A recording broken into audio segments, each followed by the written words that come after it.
ఆంధ్ర తెలంగాణలో తక్కువ ఫీజులతో high quality results ఇస్తున్న ఏకైక సంస్థ తిరుమల్ ఐఏఎస్ ఇన్స్టిట్యూట్.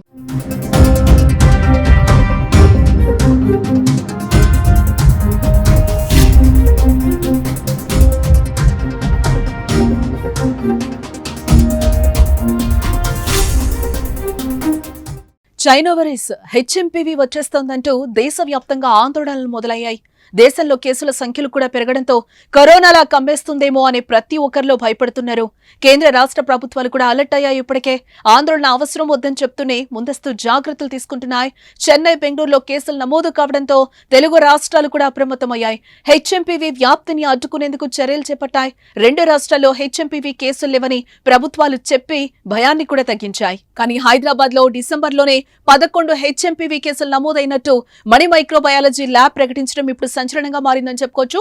గత నెలలో పలువురు వైరల్ ఇన్ఫెక్షన్ తో బాధపడిన 258 మందికి శ్వాసకోశ వైద్య పరీక్షలు నిర్వహించగా అందులో 205 మంది ఎగువ శ్వాసకోశ సమస్యలున్నట్టుగా వెల్లడించింది. అలాగే 11 మందికి హెచ్ఎంపీవీ పాజిటివ్ ఉన్నట్టు తేలిందని మణి మైక్రోబయాలజీ ప్రకటించింది.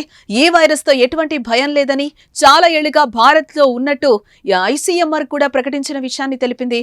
మణి మైక్రోబయాలజీ ల్యాబ్ తాజాగా ఒక ప్రకటనతో అంతా ఒక్కసారిగా షాక్ అయ్యారు. ఇతర దేశాలు, రాష్ట్రాల్లో వైరస్ వ్యాప్తిపై భయపడుతున్న ప్రజలకు హైదరాబాద్ లో 11 కేసులు నమోదై వారంతా డిశ్చార్జ్ అయ్యారని చెప్పడం ఇప్పుడు చర్చనీయాంశమైంది.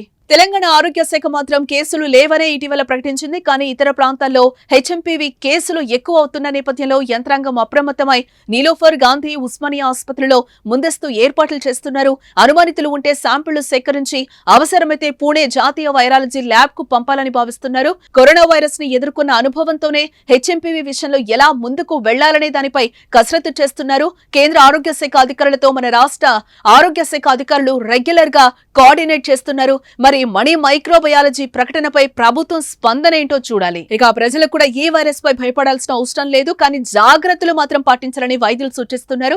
దగ్గు, తుమ్ముతున్నప్పుడు నోటికి లేదా ముక్కుకు హ్యాండ్ కర్చీఫ్ లేదా టిష్యూ పేపర్ ను అడ్డు పెట్టుకోవాలి.